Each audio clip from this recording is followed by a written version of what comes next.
rising Brokecore trend, fueled by global celebrities and inspired by 80s-90s British football culture, continues to shape today's sneaker scene. Riding this momentum, Nike revives the Nike GATO, a futsal shoe first released in 2010.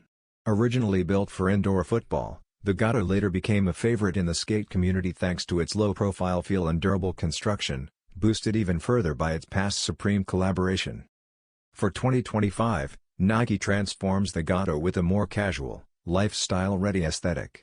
It features a black canvas upper, perforated suede panels on the toe and heel, and a loosely knit textile overlay for added texture. A black swoosh outlined in brown plus premium brown leather lining complete its elevated, vintage sport look.